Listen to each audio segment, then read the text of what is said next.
Abril de 1945. Un puente estratégico cerca de Remagen, Alemania. El soldado americano Michael Collins realiza su patrulla rutinaria cuando nota algo inusual. Un joven alemán de apenas 16 años que actúa de manera sospechosa cerca de una de las estructuras de soporte. Collins se acerca con cautela, su rifle preparado. ¡Alto!, grita en su limitado alemán. El joven se da vuelta, sorprendido. En sus manos sostiene un paquete. Por un momento, ambos se miran fijamente. Entonces, el adolescente sonríe de una manera que el soldado americano describiría más tarde como completamente desconectada de la realidad, como si estuviera poseído. El joven activa el detonador. La explosión no es lo suficientemente potente para derribar el puente, pero mata al adolescente instantáneamente y hiere gravemente a Collins. Entre los restos se encuentra un brazalete con un extraño símbolo, la silueta de un lobo sobre una esvástica. Lo que Collins no sabía aquel día es que acababa de tener su primer encuentro con uno de los Werwölfe, hombres lobo, miembros de la última y quizás más perturbadora creación del Tercer Reich. Niños y adolescentes entrenados como asesinos y saboteadores para continuar la lucha nazi incluso después de la derrota oficial de Alemania. Esta es la historia de la Operación Werwolf, el plan final de Hitler, una estrategia nacida de la desesperación que transformaría a los miembros más jóvenes y vulnerables de la sociedad alemana en máquinas de matar. Un capítulo tan oscuro de la Segunda Guerra Mundial que permaneció parcialmente clasificado durante décadas. Mientras las fuerzas aliadas avanzaban inexorablemente hacia Berlín en los primeros meses de 1945, Hitler y sus generales sabían que la derrota convencional era inevitable. El Führer, encerrado en su búnker subterráneo, cada vez más desconectado de la realidad, comenzó a obsesionarse con una idea. Si la Alemania nazi no podía ganar de manera convencional, continuaría la lucha mediante una guerra de guerrillas a gran escala. Fue Heinrich Himmler, el arquitecto del Holocausto y líder de las SS, quien primero articuló la idea en un discurso a los líderes nazis el 24 de febrero de 1945. Incluso si las fuerzas enemigas ocupan cada ciudad y cada pueblo, nunca conquistarán el espíritu alemán. Como los lobos, atacaremos desde las sombras, mordiendo el talón del invasor cuando menos lo espere.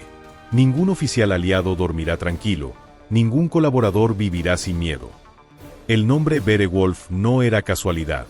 En la mitología alemana, el hombre lobo representa la fusión entre la civilización y la bestialidad salvaje, una criatura que puede parecer humana pero esconde una naturaleza asesina. Más importante aún, para la mentalidad nazi, el lobo simbolizaba la lealtad feroz a la manada y la disposición a matar sin remordimiento. La organización tomó forma rápidamente bajo la dirección de Hans Adolf Preutzmann, un general de las SS con experiencia en operaciones de contrainsurgencia. Preutzmann había observado de primera mano las tácticas de la resistencia soviética y veía esta como una oportunidad para crear una versión alemana, pero con un elemento que los soviéticos no habían explotado: el uso sistemático de niños como agentes principales. ¿Por qué niños? Los documentos desclasificados revelan una lógica perturbadora. Los jóvenes alemanes, especialmente aquellos entre 12 y 17 años, representan el recurso ideal para operaciones Werewolf, escribió Preutzmann en un memorándum a Himmler. Son físicamente capaces pero despierten menos sospechas. Poseen la determinación fanática producto de años en las juventudes hitlerianas. Más importante aún, carecen de la capacidad de cuestionar órdenes o evaluar moralmente sus acciones. Fue Joseph Goebbels, el ministro de propaganda nazi, quien realmente comprendió el potencial psicológico de esta estrategia. En sus diarios privados, desclasificados décadas después, escribió: «Cuando un soldado americano o ruso deba disparar contra un niño alemán, sabrá que nuestra ideología ha triunfado incluso en la derrota. Cada joven mártir de la Werewolf inspirará a 100 más. El enemigo puede ocupar nuestro territorio, pero cada vez que deba matar a un niño para sobrevivir, perderá un poco de su alma». La primera fase de la Operación Werewolf consistió en identificar a los candidatos ideales. Los líderes de las juventudes hitlerianas recibieron instrucciones de seleccionar a aquellos que mostraban especial fanatismo ideológico, aptitud física superior y, lo más perturbador, una inclinación hacia la violencia y una falta de empatía. Karl Werner, de 15 años, fue uno de los primeros reclutados. Décadas después, en una rara entrevista concedida en 1987, recordaría el momento. Nuestro líder de la juventud hitleriana nos reunió a 5 de nosotros después de una sesión regular. Nos dijo que Alemania enfrentaba su hora más oscura y que el Führer necesitaba guerreros dispuestos a hacer cualquier sacrificio. Nos preguntó si estaríamos dispuestos a matar por Alemania. Todos levantamos la mano inmediatamente. Entonces nos preguntó si estaríamos dispuestos a morir. Nuevamente, todos respondimos que sí. Lo que no entendíamos entonces era que no se trataba de una pregunta hipotética. Los campos de entrenamiento Beowulf se establecieron en zonas remotas, principalmente en el Bosque Negro, los Alpes bávaros y regiones boscosas de Brandeburgo. Estos campos funcionaban bajo un secreto absoluto, aislados incluso del resto del aparato militar alemán. El entrenamiento era brutal e intenso.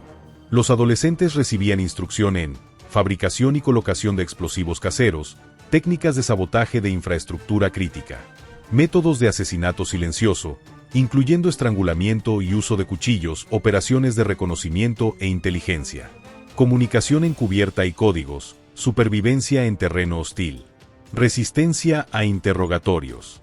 Un documento de entrenamiento recuperado por las fuerzas americanas describía métodos perturbadoramente específicos. Cuando se aproxime a un objetivo para eliminación, el aspecto juvenil del operador Beowulf debe utilizarse como ventaja. Una expresión de miedo o confusión a menudo provocará que el enemigo baje la guardia. El momento ideal para el ataque es cuando el objetivo ofrece ayuda o consuelo. El adoctrinamiento psicológico era tan intenso como el entrenamiento físico. Los jóvenes eran sometidos a sesiones diarias de indoctrinación ideológica, visualizando imágenes gráficas de atrocidades supuestamente cometidas por los aliados contra civiles alemanes. Muchas de estas imágenes eran fabricadas por el Ministerio de Propaganda de Goebbels. Nos mostraban fotografías de niños alemanes mutilados, recordaría Werner. Nos decían que los soldados americanos coleccionaban orejas de niños alemanes. Después de semanas viendo esas imágenes, estábamos convencidos de que matar americanos no solo era nuestro deber, sino un acto de misericordia para proteger a otros niños. El programa incluía otro elemento perturbador: drogas. Los médicos de las SS suministraban a los jóvenes reclutas Pervitin, una metanfetamina ampliamente utilizada por las fuerzas alemanas para combatir la fatiga. En el caso de los Beowulf, las dosis eran especialmente altas, diseñadas no solo para aumentar la resistencia física, sino también para reducir la inhibición natural contra matar y disminuir la capacidad de sentir miedo o remordimiento. Después de tomar las píldoras de valor, como las llamábamos, sentía una confianza absoluta, explicaría Werner. El mundo se simplificaba. Solo existían amigos y enemigos, y matar a un enemigo parecía tan natural como respirar. Para marzo de 1945, los primeros equipos Beowulf comenzaron a desplegarse en áreas que los aliados ya habían ocupado o estaban a punto de ocupar. Operaban en pequeñas células, generalmente de 3 a 5 jóvenes, cada una con objetivos específicos. Sus misiones incluían sabotaje de puentes, vías férreas y centros de comunicación, envenenamiento de suministros de alimentos y agua destinados a las fuerzas aliadas, asesinato de oficiales aliados de alto rango, eliminación de traidores alemanes que cooperaban con las fuerzas de ocupación, diseminación de propaganda para mantener viva la ideología nazi. El caso más notable y documentado ocurrió en la ciudad de Aachen, la primera gran ciudad alemana capturada por los americanos. El 25 de marzo de 1945, el alcalde Franz Oppenhoff, recién designado por las autoridades americanas, fue asesinado en la puerta de su casa. Los investigadores pronto descubrieron que el asesino era un joven de 16 años entrenado por los Beowulf. Lo que hizo este caso particularmente impactante fue que el asesino había sido un vecino de Oppenhoff, un chico que el alcalde había conocido durante años. El joven había logrado infiltrarse en la residencia fingiendo buscar ayuda para su familia. Cuando Oppenhoff abrió la puerta, el adolescente le disparó a quemarropa antes de escapar. Para principios de abril, los ataques Beowulf se habían vuelto lo suficientemente frecuentes como para que el general Eisenhower emitiera una directiva especial a todas las fuerzas aliadas. Nuestras tropas deben permanecer extremadamente alertas ante actividades de sabotaje y asesinato perpetradas por elementos fanáticos, particularmente jóvenes. Estos elementos han sido adoctrinados para continuar la resistencia después de la rendición formal. Aunque muchos son menores de edad, representan una amenaza seria y deben ser tratados como combatientes enemigos. La directiva de Eisenhower planteaba un dilema moral y práctico: ¿cómo deberían las fuerzas aliadas responder cuando los perpetradores de actos violentos eran niños? Este dilema solo se intensificaría en las semanas siguientes. El 12 de abril de 1945, un joven de 14 años se acercó a un grupo de soldados soviéticos cerca de Berlín, ofreciéndoles cigarrillos. Cuando los soldados se reunieron a su alrededor, el niño detonó una granada oculta, matándose a sí mismo y a 3 soldados.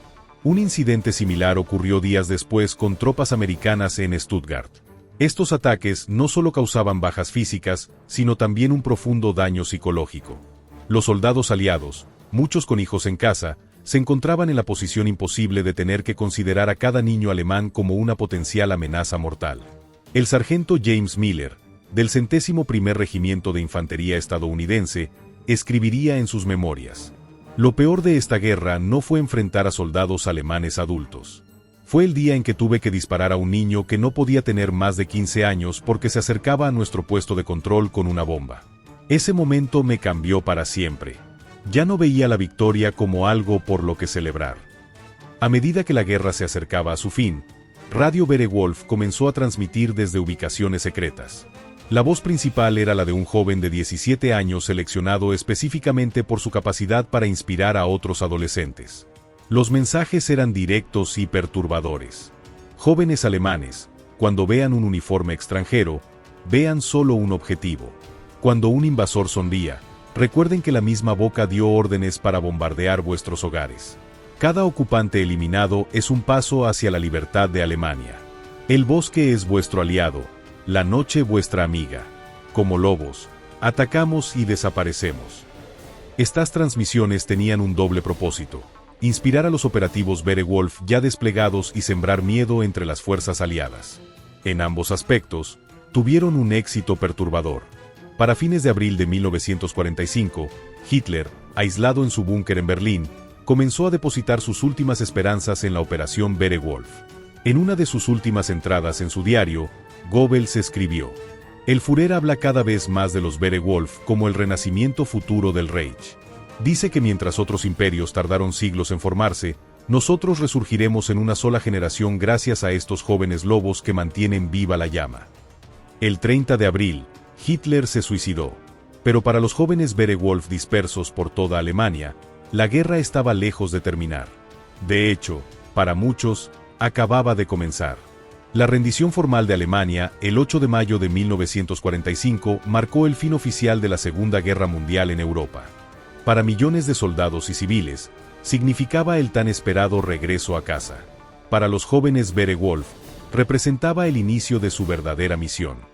En las semanas posteriores a la rendición, los ataques Werewolf no solo continuaron sino que se intensificaron en ciertas regiones. Las zonas rurales de Baviera y el Tirol, las regiones montañosas de Ars y los densos bosques de Turingia se convirtieron en puntos críticos de actividad guerrillera. A diferencia de otros movimientos de resistencia en Europa ocupada, que típicamente contaban con amplio apoyo popular, los Werewolf operaban en un ambiente mucho más hostil. La mayoría de los alemanes, exhaustos por años de guerra y bombardeos, anhelaban paz y estabilidad, no más violencia. Esto obligó a los jóvenes operativos a depender únicamente de la red de escondites y suministros establecidos antes de la rendición. Estos escondites, conocidos como Werwolfschanze, fortificaciones de hombre lobo, eran búnkeres subterráneos camuflados estratégicamente ubicados en áreas remotas. Cada uno contenía armas y explosivos, uniformes y documentos falsos, equipos de radio para recibir instrucciones, raciones de comida para varias semanas, suministros médicos básicos, material propagandístico para reclutar nuevos miembros. Hans Moeller, un granjero de Baviera, descubrió accidentalmente uno de estos escondites en su propiedad en junio de 1945. Estaba arando un campo cuando mi tractor se hundió parcialmente. Al investigar, encontré una trampilla oculta que conducía a un pequeño búnker. Dentro había suficientes armas para equipar a un pelotón completo, todas cuidadosamente engrasadas y listas para usar. Lo más perturbador fueron los panfletos con instrucciones sobre cómo asesinar a oficiales aliados y traidores alemanes. Las ilustraciones parecían sacadas de un libro infantil, pero mostraban técnicas de asesinato. Mientras la primera ola de ataques Werewolf había sido coordinada centralmente, esta nueva fase era más descentralizada. Privados de liderazgo superior tras la caída de Berlín, las células Werewolf comenzaron a operar con considerable autonomía, eligiendo sus propios objetivos basados en las circunstancias locales. Esta autonomía hizo que los ataques fueran más difíciles de predecir y prevenir. También significó que la naturaleza de los ataques variaba enormemente según la célula responsable. Algunas se centraban en sabotaje de infraestructura, otras en asesinatos políticos, y las más fanáticas en ataques indiscriminados diseñados para provocar represalias contra la población civil. El capitán Richard Winters, cuya unidad fue asignada a tareas de contrainsurgencia en Baviera, describió la situación en su informe oficial. Nos enfrentamos a un enemigo invisible y descentralizado. A diferencia de los soldados regulares, estos operativos no llevan uniforme ni siguen patrones predecibles. Lo más problemático es su edad. Cuando capturamos a un saboteador de 13 años con explosivos suficientes para derribar un puente entero, la pregunta inevitable es, ¿cómo debemos proceder? Esta pregunta confundía a los comandantes aliados en todos los niveles. ¿Debían estos niños ser tratados como prisioneros de guerra, como criminales o como víctimas de adoctrinamiento? No existían protocolos claros para esta situación sin precedentes. La zona de ocupación soviética adoptó rápidamente el enfoque más severo. Bajo órdenes directas de Stalin, quien veía la Operación Beowulf como una amenaza existencial para el control soviético en Alemania Oriental. Cualquier persona sospechosa de actividades Beowulf, independientemente de su edad, era sujeta a interrogatorios intensivos y, frecuentemente, ejecución sumaria. El coronel Sergei Kruglov del NKVD, precursor de la KGB, explicaba este enfoque sin rodeos en un memorándum desclasificado décadas más tarde. Estos niños son bombas con temporizador programadas por los nazis. No podemos permitirnos el lujo de la compasión cuando cada adolescente perdonado hoy puede matar a 10 de nuestros soldados mañana. La reeducación no es una opción viable para mentes tan profundamente corrompidas. En las zonas occidentales, ocupadas por americanos, británicos y franceses, el enfoque era menos severo pero igualmente problemático. Los jóvenes capturados en actos de sabotaje o con evidencia clara de participación en Beowulf eran internados en instalaciones especiales, separados tanto de prisioneros de guerra adultos como de la población civil. El Centro de Interrogación y Rehabilitación Juvenil de Bamberg, establecido por las fuerzas estadounidenses, fue uno de estos lugares. Allí, psicólogos militares y especialistas en desadoctrinamiento trabajaban para desprogramar a los jóvenes Beowulf capturados. El Dr. Heinrich Hoffmann, un psiquiatra alemán que colaboró con este programa, describiría más tarde el desafío. Estos no eran simples soldados siguiendo órdenes. Eran jóvenes cuyas personalidades se habían formado enteramente dentro del nazismo.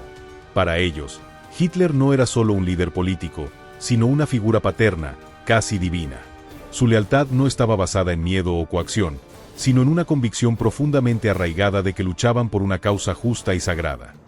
Las técnicas de desadoctrinamiento incluían exposición gradual a evidencia fotográfica de los campos de concentración, sesiones de grupo con otros jóvenes que habían comenzado a cuestionar la ideología nazi, contacto supervisado con familiares no comprometidos con el nazismo, educación sobre historia mundial y diferentes sistemas políticos, terapia ocupacional para desarrollar habilidades prácticas e identidad no vinculada al nazismo.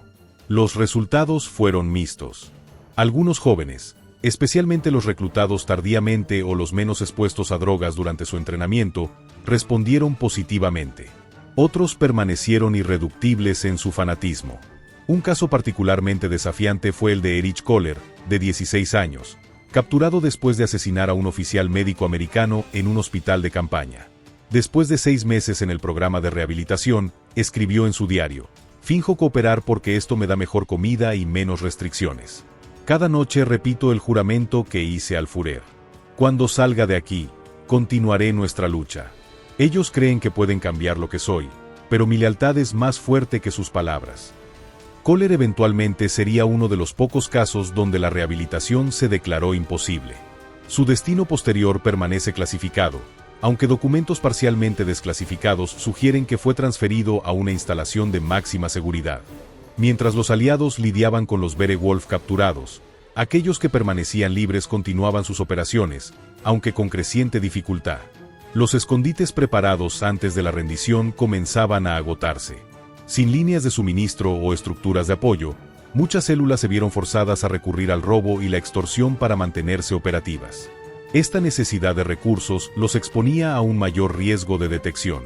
Adicionalmente, a medida que la población alemana experimentaba las mejoras en condiciones de vida bajo la ocupación aliada, el limitado apoyo público a los Werewolf disminuía aún más.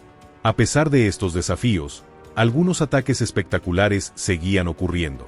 El 16 de julio de 1945, una célula Werewolf logró infiltrarse en un depósito de municiones americano cerca de Frankfurt, causando una explosión que mató a 12 soldados y destruyó suministros valorados en millones de dólares.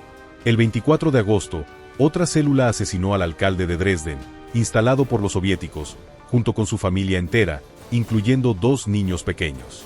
Una nota dejada en la escena simplemente decía: "Así mueren todos los traidores". Estos ataques provocaron respuestas cada vez más severas. Las fuerzas de ocupación implementaron toques de queda estrictos, aumentaron los controles de identidad, y en algunas áreas, instituyeron la política de responsabilidad colectiva. Si ocurría un ataque Werewolf, toda la comunidad local enfrentaba restricciones. Esta estrategia, aunque efectiva para aislar a los operativos Werewolf de potenciales simpatizantes, también generaba resentimiento entre la población civil, creando un dilema para las autoridades de ocupación. El general Lucius Clay, gobernador militar de la zona de ocupación americana, expresó esta preocupación en un cable a Washington. Nos encontramos en la posición paradójica de tener que implementar medidas restrictivas que alienan a la misma población cuya confianza necesitamos ganar.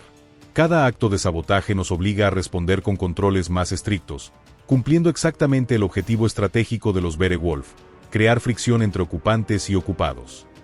Esta tensión alcanzó su punto crítico en septiembre de 1945, cuando un ataque particularmente brutal contra un orfanato administrado por fuerzas americanas para niños desplazados por la guerra resultó en la muerte de 3 cuidadores y 2 niños.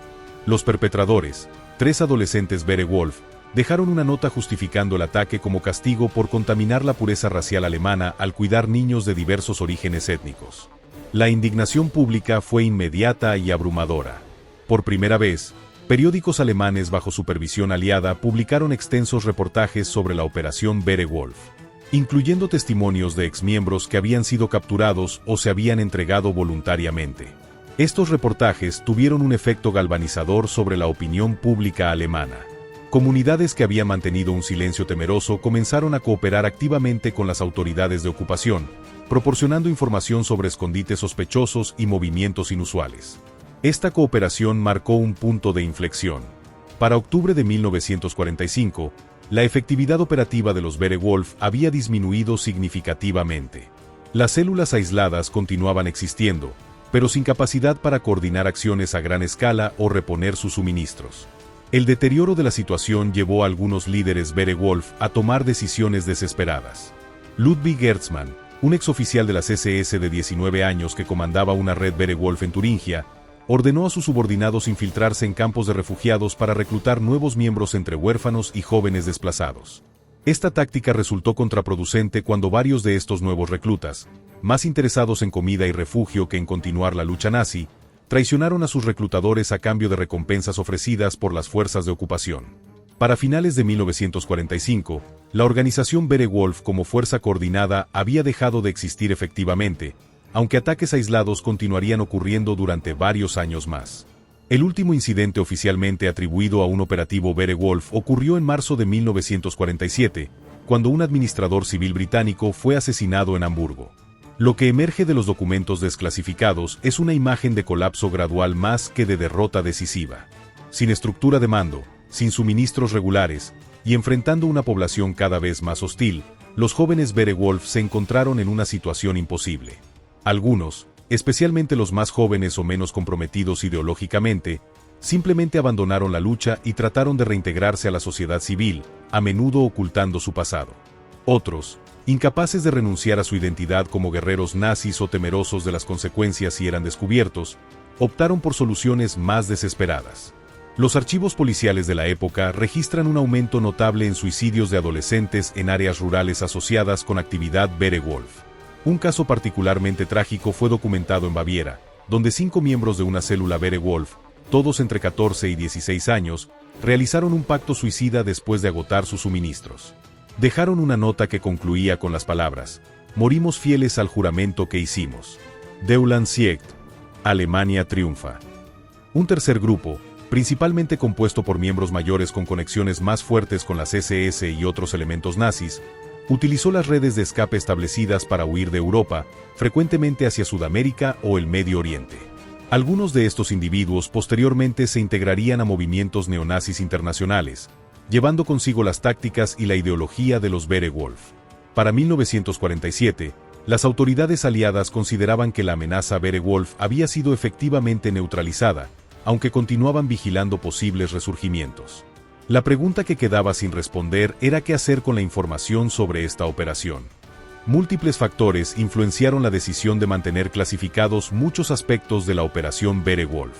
Preocupaciones de que detalles sobre técnicas de guerrilla y sabotaje pudieran inspirar a otros grupos extremistas. Reluctancia a difundir información sobre la explotación sistemática de niños como combatientes. Consideraciones diplomáticas mientras Alemania Occidental emergía como un aliado crucial en la Guerra Fría. Protección de la privacidad de exmiembros que habían sido rehabilitados exitosamente. Evitar proporcionar material para la propaganda soviética, que podría usar estos eventos para caracterizar a todos los alemanes occidentales como nazis irreformables. Como resultado, mientras algunos aspectos básicos de la operación Werewolf eran conocidos, los detalles completos sobre su alcance, métodos y el destino de muchos participantes permanecieron clasificados hasta bien entrada la década de 1980. Esta clasificación prolongada contribuyó a la mitificación del fenómeno Werewolf, que en algunas narrativas populares y marginales se transformó de un último y desesperado intento nazi en una red clandestina que supuestamente continuaba activa décadas después de la guerra. La realidad, como revelarían eventualmente los documentos desclasificados, era simultáneamente menos mítica y más perturbadora. Un programa sistemático para transformar a niños en armas, un último acto de crueldad de un régimen dispuesto a sacrificar incluso a sus miembros más jóvenes en su colapso final. Los efectos a largo plazo de la operación Werewolf fueron mucho más allá de los años inmediatos de posguerra, dejando cicatrices en la sociedad alemana que aún hoy son visibles para quienes saben dónde mirar. Al investigar más profundamente en los archivos desclasificados y testimonios tardíos, emerge una imagen más completa de las consecuencias duraderas de este perturbador experimento. Uno de los legados más problemáticos fue el destino de los niños Werewolf que sobrevivieron a la guerra y los años tumultuosos que siguieron. Para muchos, la transición a la vida civil normal resultó extremadamente difícil, si no imposible. Kurt Fuhrmann, que tenía 15 años cuando fue reclutado para los Werewolf en 1945, describió este desafío en una entrevista anónima concedida a un historiador en 1976. Nos habían programado para una guerra sin fin. Cuando esa guerra terminó, quedamos sin propósito, llenos de habilidades que no tenían lugar en un mundo pacífico. Yo sabía 30 maneras de matar silenciosamente a un hombre, pero no sabía cómo solicitar un trabajo o conversar normalmente con una chica. Los programas de rehabilitación establecidos por los aliados, aunque bien intencionados, no estaban equipados para manejar el nivel de trauma y adoctrinamiento que estos jóvenes habían experimentado. Por cada caso de rehabilitación exitosa, había varios donde los jóvenes nunca lograron adaptarse plenamente. Estudios de seguimiento realizados discretamente por autoridades alemanas en los años 60 revelaron patrones preocupantes entre los exmiembros de Werewolf que pudieron ser rastreados. Las tasas de alcoholismo, drogadicción, conducta violenta y suicidio eran significativamente más altas que en grupos comparables de la misma generación. Muchos vivían en los márgenes de la sociedad, incapaces de mantener empleos estables o relaciones personales duraderas. El problema fundamental, escribió el Dr. Werner Schneider en un informe confidencial de 1967, es que estos individuos fueron sometidos a un proceso de deshumanización sistemática durante su fase más crítica de desarrollo. Se les enseñó a valorar la muerte por encima de la vida, la violencia por encima de la compasión. Deshacer este daño, si es siquiera posible, requeriría intervenciones mucho más intensivas y prolongadas que las que nuestros sistemas actuales pueden proporcionar. Algunos ex-Werewolf, particularmente aquellos que habían ocupado posiciones de liderazgo, encontraron un propósito renovado en movimientos extremistas que emergieron en las décadas siguientes. Los archivos de inteligencia desclasificados indican que varios grupos neonazis en Europa y América en los años 70 y 80 fueron fundados o significativamente influenciados por veteranos de la operación Werewolf.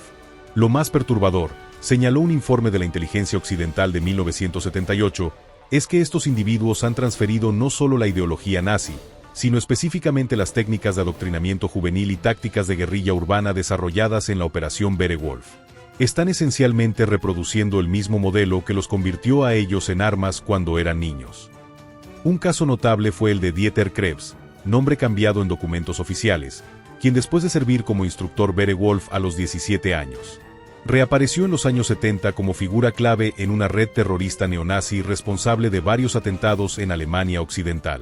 Cuando fue finalmente capturado en 1981, los investigadores encontraron manuales de entrenamiento que eran copias casi exactas de los utilizados en campos Beowulf, adaptados al contexto político contemporáneo.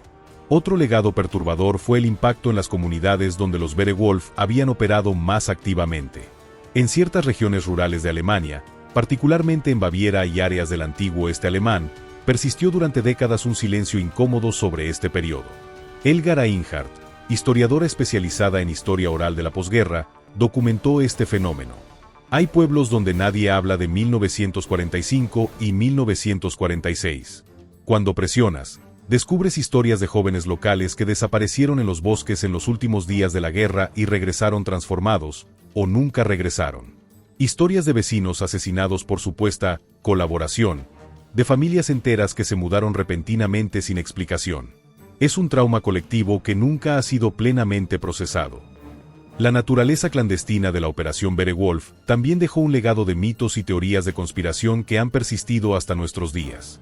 La decisión de mantener clasificados muchos aspectos del programa durante décadas contribuyó a la especulación de que los Beowulf nunca fueron realmente derrotados, sino que simplemente se sumergieron más profundamente en la clandestinidad. En los años 50 y 60, circulaban rumores persistentes en ambos lados del telón de acero sobre células Beowulf dormidas que esperaban ser activadas. Estos rumores fueron explotados tanto por la propaganda soviética, que los utilizaba para sugerir que Alemania Occidental seguía siendo fundamentalmente nazi, como por grupos marginales en Occidente que romantizaban la idea de una resistencia nazi secreta. La mitificación de los Beowulf, observó el historiador Richard Hansen, cumplió funciones políticas convenientes para múltiples actores. Para los soviéticos, justificaba la represión continua. Para ciertos elementos en Occidente, ofrecía una fantasía de resistencia. La realidad mucho más mundana, jóvenes traumatizados y adoctrinados abandonados por sus líderes, era menos útil propagandísticamente. Solo con la desclasificación gradual de documentos a partir de los años 80 comenzó a emerger una imagen más precisa. Estos archivos revelaron que, lejos de ser una fuerza fantasmal operando en las sombras durante décadas, la mayoría de las células Beowulf se habían desintegrado rápidamente por razones prácticas. Falta de suministros, ausencia de liderazgo coordinado y la simple realidad de que estos eran, después de todo, principalmente adolescentes sin la infraestructura necesaria para sostener una resistencia prolongada. Uno de los aspectos más reveladores de los documentos desclasificados fue la luz que arrojaron sobre el proceso de toma de decisiones que llevó a la creación de los Beowulf. Lejos de ser un plan cuidadosamente elaborado desde el principio, emergió como una improvisación desesperada en las etapas finales de la guerra. Las notas de reuniones de alto nivel del Reich en febrero y marzo de 1945 muestran debates acalorados sobre la viabilidad del programa. Varios generales de la Wehrmacht expresaron profundas reservas morales sobre el uso de niños como combatientes, mientras que los líderes de las SS defendían ferozmente la idea. Heinrich Himmler, en un memorándum fechado el 12 de marzo de 1945, escribió: «En esta fase final de nuestra lucha, debemos abandonar convenciones tradicionales sobre quién puede y debe luchar. La edad es irrelevante. Lo único que importa es la voluntad de sacrificio por el Reich. Estos jóvenes guerreros son nuestra inversión en un futuro donde el nacionalsocialismo renacerá de las cenizas de la derrota temporal». Hitler mismo, según registros de sus conversaciones privadas, inicialmente mostró ambivalencia sobre el uso de niños en roles de combate directo, prefiriendo verlos en funciones de apoyo. Sin embargo, a medida que la situación militar se deterioraba, su posición se endureció. El 2 de abril de 1945, declaró a su círculo íntimo: «Si el pueblo alemán no es lo suficientemente fuerte para ganar esta guerra, merece perecer. No tiene sentido preservar a los jóvenes para un futuro que no existirá si perdemos. Mejor que mueran como lobos que vivan como ovejas bajo dominación extranjera». Esta declaración encapsula la retorcida lógica que permitió a los líderes nazis justificar el sacrificio de los más jóvenes y vulnerables de su sociedad. Si Alemania no podía ganar, entonces la destrucción total, incluyendo la de su juventud, era preferible a la derrota. Para 1948, con Alemania dividida y la Guerra Fría intensificándose, las prioridades de las potencias ocupantes habían cambiado significativamente. La reconstrucción de Alemania Occidental como baluarte contra el comunismo tomó precedencia sobre el procesamiento completo del pasado nazi, incluyendo aspectos como la Operación Beowulf. Este cambio de prioridades tuvo consecuencias importantes. Muchos de los organizadores adultos de la Operación Beowulf que habían sido capturados vieron sus sentencias reducidas, o fueron discretamente integrados en la nueva Alemania Occidental, especialmente aquellos con experiencia que se consideraba valiosa en el contexto de la Guerra Fría. Hans Prutzmann, el principal arquitecto de la Operación Beowulf, evitó enfrentar justicia al suicidarse mientras estaba bajo custodia aliada en mayo de 1945. Pero muchos de sus subordinados directos recibieron un trato sorprendentemente indulgente considerando la naturaleza de sus acciones. Otto Skorzeny, por ejemplo, el famoso comandante de operaciones especiales que había participado en el establecimiento de los programas de entrenamiento Beowulf, fue absuelto en los juicios de Nuremberg y posteriormente escapó de la custodia aliada, estableciéndose eventualmente en España. Desde allí, mantendría conexiones con redes de exnazis y movimientos neofascistas emergentes durante décadas. Más revelador aún fue el caso de Gustav Wagner, un oficial de las SS que había supervisado aspectos del adoctrinamiento psicológico para los Beowulf. Después de un breve periodo de internamiento, fue contratado como consultor por agencias de inteligencia occidentales interesadas en sus conocimientos sobre técnicas de indoctrinamiento, potencialmente útiles en operaciones de guerra psicológica contra el bloque soviético. Mientras tanto, los niños Beowulf rara vez recibieron atención especializada a largo plazo. Una vez procesados a través de programas iniciales de desnazificación, se esperaba que simplemente se reintegraran a la sociedad, a menudo sin seguimiento adecuado o apoyo continuo. Este enfoque pragmático pero moralmente cuestionable reflejaba las complejidades de la justicia transicional en la Alemania de posguerra. Como observó el historiador Tony Hood, la Guerra Fría efectivamente congeló el proceso de ajuste de cuentas con el pasado nazi, posponiendo una reconciliación genuina en favor de la estabilidad inmediata. Los efectos de esta justicia incompleta y atención inadecuada se manifestarían en las décadas siguientes, no solo en las vidas dañadas de los ex-Beowulf, sino en la memoria colectiva alemana sobre este periodo. A medida que Alemania comenzó a enfrentar más directamente su pasado nazi a partir de los años 60 y 70, la historia de los Beowulf permaneció en gran medida como una nota al pie, ensombrecida por atrocidades de mayor escala como el Holocausto y la Guerra de Aniquilación en el Este. Solo en los años 90, con la reunificación alemana y el acceso a archivos anteriormente restringidos tanto en el Este como en el Oeste, los historiadores comenzaron a examinar sistemáticamente este capítulo particular de la guerra. Lo que encontraron planteó preguntas incómodas no solo sobre el régimen nazi, sino sobre cómo las sociedades en general pueden manipular y explotar a sus miembros más jóvenes en tiempos de crisis. El profesor Thomas Kuhne, especialista en historia militar alemana, observó: la Operación Beowulf representa quizás el ejemplo más extremo de cómo un régimen totalitario puede transformar su propio colapso en una oportunidad para perpetuar su ideología, usando precisamente a aquellos que deberían representar el futuro como armas en una batalla que ya estaba perdida. Esta perspectiva ha llevado a académicos y profesionales de la salud mental a considerar la Operación Beowulf no solo como un fenómeno histórico, sino como un caso de estudio en abuso infantil sistemático a escala estatal. Los métodos de adoctrinamiento, el uso de drogas para disminuir inhibiciones morales, y la explotación deliberada de la psicología adolescente representan, en términos modernos, una forma de abuso infantil institucionalizado. La doctora Margarete Stern, psiquiatra especializada en trauma infantil, argumenta: lo que hace único al caso Beowulf es la combinación de adoctrinamiento ideológico extremo con entrenamiento práctico en violencia. Estos niños no solo fueron enseñados a odiar, sino específicamente entrenados para matar, y luego abandonados a su suerte cuando sus creadores ya no los necesitaban. Es difícil imaginar un daño psicológico más profundo. Los paralelismos con fenómenos contemporáneos como el uso de niños soldados en conflictos modernos o el reclutamiento de jóvenes por grupos extremistas son inquietantemente claros. Como señaló un informe de la ONU en 2005 que citaba específicamente la Operación Beowulf como precedente histórico. La explotación de niños como combatientes no es nueva, pero nuestra comprensión de sus profundas consecuencias ha evolucionado significativamente. Otro aspecto perturbador que ha emergido de investigaciones recientes es cómo la experiencia Beowulf moldeó actitudes hacia la juventud en la Alemania de posguerra. El miedo a una generación envenenada por el adoctrinamiento nazi influenció políticas educativas y juveniles durante décadas.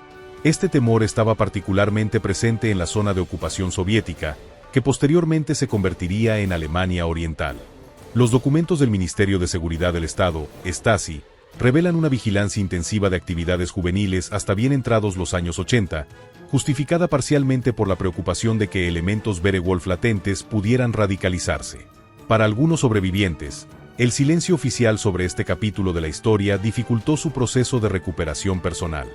Franz Leibmann, quien a los 14 años fue reclutado en los Werewolf y posteriormente capturado por fuerzas americanas, describió este desafío en sus memorias publicadas en 1997. Durante 50 años, viví con recuerdos que oficialmente no se suponía que existieran. Participé en actos terribles, fui víctima de un adoctrinamiento monstruoso, pero no había espacio en nuestra narrativa nacional para procesar estas experiencias. Era como ser un fantasma de un pasado que nadie quería reconocer. La desclasificación progresiva de documentos a partir de los años 80 permitió finalmente reconocer más plenamente esta historia. Para algunos ex-Werewolf todavía vivos, este reconocimiento, aunque tardío, proporcionó una validación importante de sus experiencias y una oportunidad para contextualizarlas dentro del marco más amplio de la manipulación nazi. En 1998, en un gesto simbólico significativo, el gobierno alemán estableció una pequeña pensión para víctimas juveniles de adoctrinamiento extremo. Una categoría que incluía implícitamente a exmiembros de Werewolf sin nombrarlos directamente, reconociendo su estatus dual como perpetradores y víctimas. Desde una perspectiva militar e histórica más amplia, la Operación Werewolf representa un estudio de caso fascinante aunque perturbador en la efectividad de tácticas de guerrilla improvisadas. El consenso entre historiadores militares modernos es que, a pesar de algunos éxitos tácticos, el programa fue un fracaso estratégico. El general, retirado, Klaus Naumann del ejército alemán moderno evaluó: visto estrictamente desde una perspectiva militar, los Werewolf carecían de los elementos esenciales para una insurgencia exitosa. Apoyo popular significativo, santuarios seguros, suministros sostenibles y un objetivo político realista. Lo que tenían, fanatismo y disposición para tácticas extremas, puede causar daño pero no puede ganar conflictos. Esta evaluación profesional contrasta notablemente con la mitificación que a veces rodea a los Werewolf en círculos extremistas, donde son romanticizados como resistentes heroicos en lugar de adolescentes explotados en una causa perdida y moralmente reprobable. Quizás el legado más importante de la Operación Werewolf sea como advertencia sobre los extremos a los que pueden llegar regímenes desesperados. A medida que el Reich colapsaba, sus líderes estaban dispuestos a sacrificar no solo a soldados adultos sino a niños y adolescentes, convirtiéndolos en armas desechables en una guerra que ya estaba perdida. El historiador Jan Kerschow capturó esta dinámica perversa. La disposición del régimen nazi a consumir a sus jóvenes en sus momentos finales revela su naturaleza fundamentalmente parasitaria y autodestructiva. En su colapso, como durante su ascenso y dominio, el nazismo subordinó todo, incluso el futuro literal de Alemania representado por sus niños, a su propia supervivencia ideológica. Para la mayoría de los jóvenes Werewolf, la guerra no terminó el 8 de mayo de 1945. Continuó en diferentes formas, como pesadillas recurrentes, como adicciones que adormecían el trauma, como incapacidad para formar relaciones normales, como un legado de violencia que algunos perpetuarían y otros lucharían desesperadamente por superar. Martin Bergmann, quien a los 15 años fue enviado a un campo de entrenamiento Werewolf y después pasó 3 años en programas de rehabilitación, reflexionó en una entrevista de 2001, poco antes de su muerte. Nos convirtieron en armas. El problema con las armas es que, una vez creadas, son difíciles de desactivar. Algunos de nosotros eventualmente encontramos maneras de vivir como personas normales. Otros nunca lo lograron. Para mí, tomó décadas entender que había sido tanto víctima como perpetrador. Mi tragedia personal es solo una pequeña parte de la tragedia más grande que fue el Tercer Reich. Esta dualidad víctima-perpetrador representa uno de los aspectos más desafiantes para entender la Operación Werewolf. ¿Cómo asignar responsabilidad moral cuando los perpetradores son niños que han sido sistemáticamente adoctrinados y manipulados? ¿Y cómo balancear la necesidad de justicia con la de rehabilitación y reintegración? Estas no son preguntas puramente históricas. Continúan resonando en conflictos contemporáneos donde niños son reclutados como combatientes, y en esfuerzos para desradicalizar a jóvenes adoctrinados por ideologías extremistas. La jueza Charlotte Knobloch, que presidió casos relacionados con extremismo juvenil en los años 90, observó: El caso histórico de los Werewolf nos recuerda que debemos ver más allá del acto violento individual para abordar los sistemas y adultos que manipulan a jóvenes vulnerables. Esto no absuelve la responsabilidad, pero contextualiza el camino hacia la violencia y sugiere rutas más efectivas hacia la rehabilitación. En años recientes, expertos en contraterrorismo y desradicalización han comenzado a estudiar la Operación Werewolf como un caso histórico relevante para desafíos contemporáneos. Los métodos utilizados para desadoctrinar a jóvenes Werewolf capturados, tanto los exitosos como los fallidos, ofrecen lecciones potencialmente valiosas. El Dr. Alexander Ritzman, especialista en extremismo, señala: lo que hace al caso Werewolf particularmente relevante hoy es que documenta un proceso completo, desde el reclutamiento y adoctrinamiento hasta los intentos de rehabilitación. Podemos estudiar qué funcionó, qué falló, y cómo estos jóvenes respondieron a diferentes enfoques.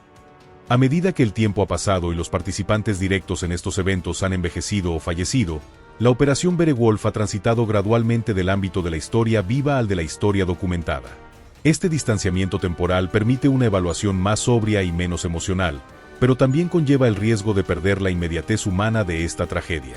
Para los pocos Werewolf sobrevivientes que han hablado públicamente en sus últimos años, una motivación común ha sido asegurar que esta historia no sea olvidada ni romantizada. Como expresó Heinrich Schurman, uno de los últimos ex-Werewolf conocidos, en una conferencia escolar en 2005. No fui un héroe resistiendo la ocupación. Fui un niño al que le robaron su humanidad y lo convirtieron en un asesino. No hay gloria en esa historia, solo advertencia.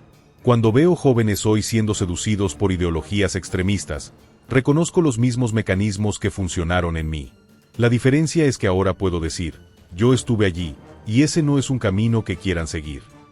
La historia de la Operación Werewolf, finalmente disponible en su complejidad total, sirve como un sombrío recordatorio de cómo las ideologías extremistas no solo destruyen a sus oponentes, sino que también consumen a sus adherentes más jóvenes y vulnerables, transformando a niños que deberían representar esperanza y futuro en instrumentos de destrucción y desesperación.